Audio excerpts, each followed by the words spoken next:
জানিয়ে দিব এই মুহূর্তে আমাদের হাতে এসেছে বাংলাদেশের গুরুত্বপূর্ণ আপডেট সংবাদের শিরোনাম। শুরুতেই থাকছে তারেক রহমান কেন দেশে আসতে পারছেন না, দেশবাসীকে জানানো উচিত। এবারে থাকছে একটি চাঞ্চল্যকর প্রতিবেদন। বিডিআর হত্যাকাণ্ডের উদ্দেশ্য ছিল বাহিনীকে দুর্বল ও ক্ষমতা দীর্ঘায়িত করা।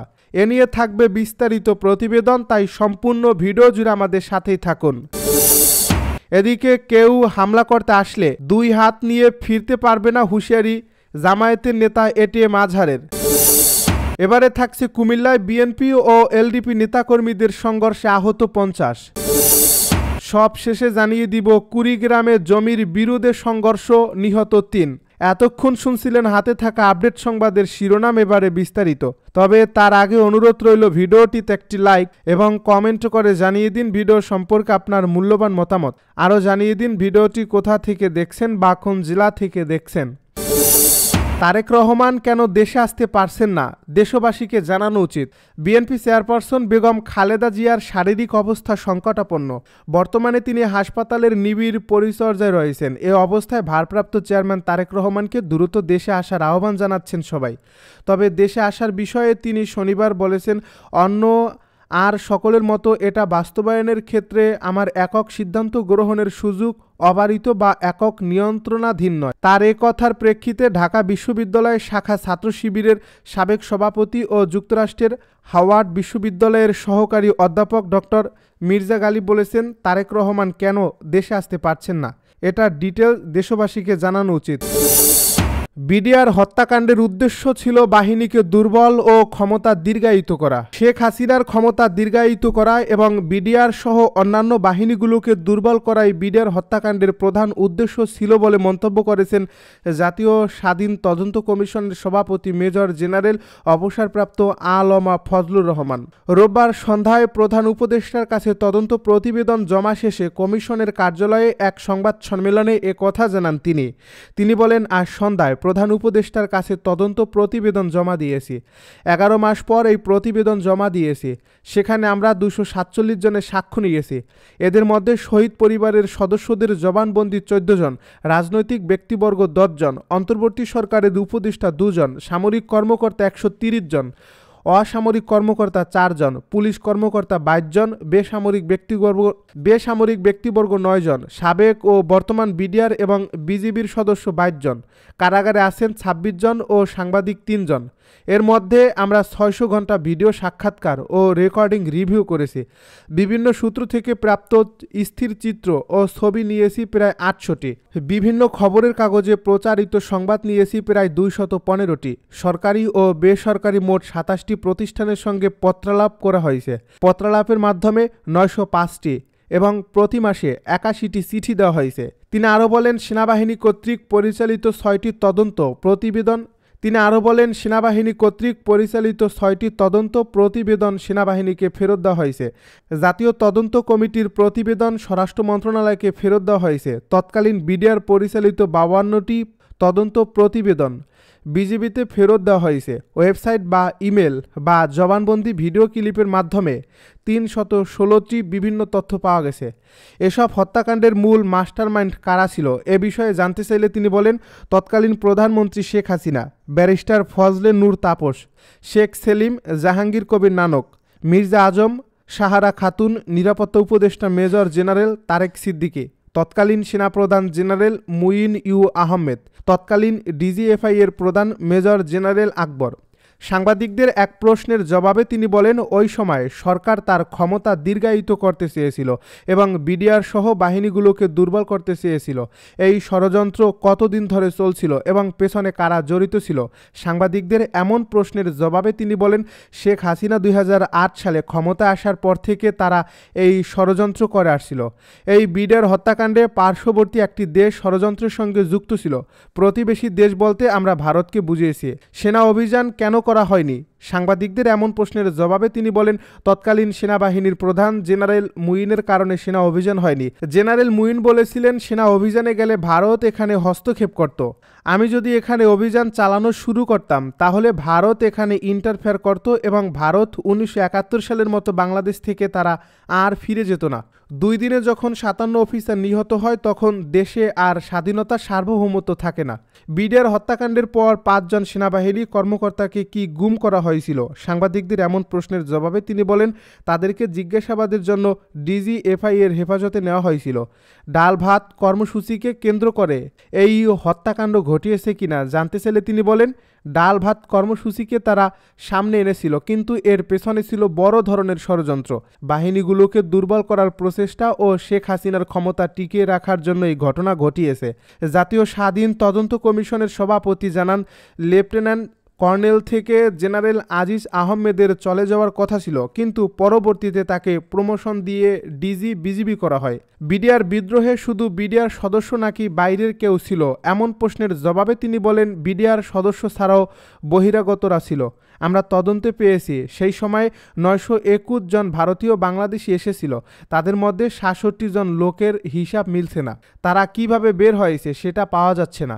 66 জনকে খুঁজে বের করার জন্য সরকারকে আমরা সুপারিশ করেছি। ভারত যে এই ঘটনায় জড়িত সেটা সরকারকে বলেছি ভারতের কাছে জবাব চাইতে। বিডিআর বিদ্রোহে গোয়েন্দা ব্যর্থতা পাওয়া গেছে কিনা জানতে চাইলে তিনি বলেন, গোয়েন্দা ব্যর্থতার প্রমাণ ছিল। কিভাবে গোয়েন্দা কার্যক্রম শক্তিশালী করা যায় এটার বিভিন্ন পরামর্শ দিয়েছি। আমরা নতুন করে ঘুরে দাঁড়ানোর পরামর্শ দিয়েছি, বিভিন্নভাবে যে বিষয়গুলো তুলে ধরেছি। এই ঘটনার সময় পিলখানায় হত্যাকারীদের অনেকে হিন্দি ভাষায় কথা বলছিল, এমন বক্তব্য বিভিন্ন সময়ে ভিডিওতে স্বজনরা দিয়েছেন। এমন প্রমাণ পাওয়া গেছে কিনা জানতে চাইলে তিনি বলেন, হ্যাঁ, আমরা এমন তথ্য পেয়েছি। এক প্রশ্নের জবাবে তিনি বলেন, তদন্তে একাধিক সাক্ষ্য দেওয়া যায়। বিদ্রোহে শুধু বিডিআর সদস্য নয়, বাইরে থেকেও মানুষ অংশ নেয়। এদের মধ্যে অনেকে আওয়ামী লীগ, যুবলীগ ও ছাত্রলীগের সদস্য ছিল বলেও সাক্ষ্যে উঠে এসেছে। কেউ হামলা করতে আসলে 2 হাত নিয়ে ফিরতে পারবে না, এটিএম আজহারের হুঁশিয়ারি। কেউ জামায়াত ইসলামীর উপর হামলা করতে আসলে তার 2 হাত নিয়ে ফিরে যেতে পারবে না বলে হুঁশিয়ারি দিয়েছেন দলটির নায়েবে আমির এটিএম আজহারুল ইসলাম। তিনি বলেন, সারা দেশে দাঁড়িপাল্লার জোয়ার উঠেছে। এই জোয়ারে ভীত হয়ে আমাদের উপর হামলা করার চেষ্টা করছে। আমরা পরিষ্কার করে বলতে চাই, আমরা কারোর উপর হামলা করব না। তবে কেউ হামলা করতে আসলে 2 হাত নিয়ে ফিরে যেতে পারবে না। যুবকরা ভোটকেন্দ্র পাহারা দেবেন। যারা আক্রমণ করতে আসবে তাদের যেমন 2 হাত আছে, আমাদেরও 2 হাত আছে। আমরা 2 হাত দিয়ে প্রতিহত করব। রোববার বিকেলে চৌগাছা শাহাদাত পাইলট মাধ্যমিক বিদ্যালয় মাঠে যশোর 2 আসনে জামায়াত ইসলামী মনোনীত প্রার্থী ডাক্তার মোসলেহ উদ্দিন ফরিদের নির্বাচনী জনসভায় তিনি প্রধান অতিথির বক্তব্যে এটিএম আজহারুল ইসলাম এসব কথা বলেন। বাংলাদেশ জামায়াত ইসলামীর নায়েবে আমির বলেন, অনেক নেতা বিদেশে আছেন, তারা দেশে আসার সাহস পাচ্ছেন না। কিন্তু আমাদের এই ভাই অবিশ্বাস্য হলেও সত্য 30 বছর ধরে এত সুন্দর জীবনযাপন করছিলেন। তার আরও উপার্জন করার সুযোগ ছিল, আন্তর্জাতিকভাবে উঁচু জায়গায় যাওয়ার সুযোগ ছিল। কিন্তু আমিরে জামায়াতের কথা শুনে আনুগত্য করে দুনিয়ার সমস্ত সুখ শান্তি ছেড়ে দিয়ে আপনাদের পাশে এসে দাঁড়িয়েছেন। আপনারা কি তার পাশে দাঁড়াতে পারবেন না? কুমিল্লায় বিএনপি এলডিপি নেতাকর্মীদের সংঘর্ষে আহত 50। কুমিল্লার চান্দিনায় চুরির ঘটনাকে কেন্দ্র করে বিএনপি এলডিপি নেতাকর্মীদের সংঘর্ষে অন্তত 50 জন আহত হয়েছেন। এ সময় দোকানপাট ভাঙচুর সহ একটি মোটরসাইকেল জ্বালিয়ে দেওয়া হয়। রোববার বিকেলে উপজেলার চিলোরা বাজারে দফায় দফায় সংঘর্ষের এই ঘটনা ঘটে। এই সংঘর্ষে লিবারেল ডেমোক্রেটিক পার্টির অঙ্গ সংগঠন গণতান্ত্রিক যুবদল বারেরা ইউনিয়ন শাখার সহসভাপতি মোহাম্মদ ফখরুল ইসলামকে কুপিয়ে জখম করে প্রতিপক্ষের লোকজন। খবর পেয়ে পুলিশ ঘটনাস্থলে গিয়ে পরিস্থিতি নিয়ন্ত্রণের চেষ্টা করলে হামলাকারীরা ইট পাটকেল নিক্ষেপ করেন। পরে সেনাবাহিনীর একটি টিম ঘটনাস্থলে পৌঁছে পরিস্থিতি নিয়ন্ত্রণে আনে। এ বিষয়ে ক্ষতিগ্রস্ত ব্যবসায়ী বারেরা ইউনিয়ন গণতান্ত্রিক স্বেচ্ছাসেবক দল সহ সভাপতি ছোটন বলেন, চিলোরা বাজার জামে মসজিদের উন্নয়নের জন্য দান অনুদানের যে টাকা পাওয়া যায় সব সময় সেগুলো গণতান্ত্রিক যুবদল উপজেলা বারেরা ইউনিয়ন শাখার সহ সভাপতি মোহাম্মদ ফখরুল ইসলামের মুদি দোকানে রাখা হয়। শনিবার দিনগত রাত 2:30টার দিকে দোকানের শাটারের তালা ভেঙে মসজিদ ও দোকানের টাকা নিয়ে যায়। সিসি ক্যামেরা যাচাই করে দেখা যায় পাশের এদবারপুর গ্রামের মৎস্যজীবী দলের নেতা রোকনের ছেলে রিফাত এই ঘটনাটি করেছেন। পরদিন রোববার দুপুরে অভিযুক্ত রিফাতকে চিলরা বাজারে পেয়ে আটক করা হয়। এ সময় রিফাতকে মারধর করে এক পর্যায়ে মাথা ন্যাড়া করে দেওয়া হয়। ওই ঘটনার জেরে রিফাতের গ্রাম এদবারপুর পৌরসভার হারাং ও মহারাং এলাকার বিএনপি অঙ্গ ও সহযোগী সংগঠনের নেতাকর্মীরা বসতবাড়িতে হামলা করে তাকে বেধড়ক মারধর ও কুপিয়ে জখম করে। এ সময় স্থানীয় ব্যবসায়ীরা বাধা দেওয়ার চেষ্টা করলে তাদের মারধর এবং দোকান ভাঙচুর করে বিএনপির নেতাকর্মীরা। তিনি অভিযোগ করেন, চান্দিনা পৌর যুবদলের আহ্বায়ক হাজি নূর, পৌর ছাত্রদলের আহ্বায়ক দোলন, এদবারপুল ইউনিয়ন বিএনপির সহ সভাপতি মিজানুর রহমানের নেতৃত্বে ওই হামলা চালায় বিএনপির নেতাকর্মীরা। কুড়িগ্রামে জমির বিরোধে সংঘর্ষ, নিহত ৩। কুড়িগ্রামের নাগেশ্বরী উপজেলায় জমি নিয়ে বিরোধে দুপক্ষের সংঘর্ষে ৩ জন নিহত হয়েছেন, আহত হয়েছেন অন্তত ৮ জন। রোববার দুপুরে উপজেলার সন্তোষপুর ইউনিয়নের হাইলাটারি গ্রামে এই ঘটনা ঘটে। নিহতরা হলেন ওই গ্রামের বাসিন্দা এরশাদ আলী, কুলসুম বেগম ও আলতাফ হোসেন। পুলিশ ও স্থানীয়দের সঙ্গে কথা বলে জানা গেছে, উপজেলার সিলখানা গ্রামের ১৫% জমি নিয়ে হাইলাটারি গ্রামের নূর মোহাম্মদ মানিকের সঙ্গে তার চাচাতো ভাই আলতাফ হোসেনের দীর্ঘদিন ধরে বিরোধ চলে আসছে।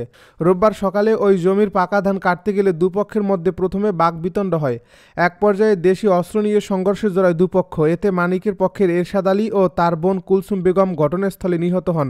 গুরুতর আহত অবস্থায় আলতাফকে নাগেশ্বরী উপজেলা স্বাস্থ্য কমপ্লেক্সে নিলে চিকিৎসক মৃত ঘোষণা করেন। আহতদের কুড়িগ্রাম সদর ও রংপুর মেডিকেল কলেজ হাসপাতালে ভর্তি করা হয়েছে।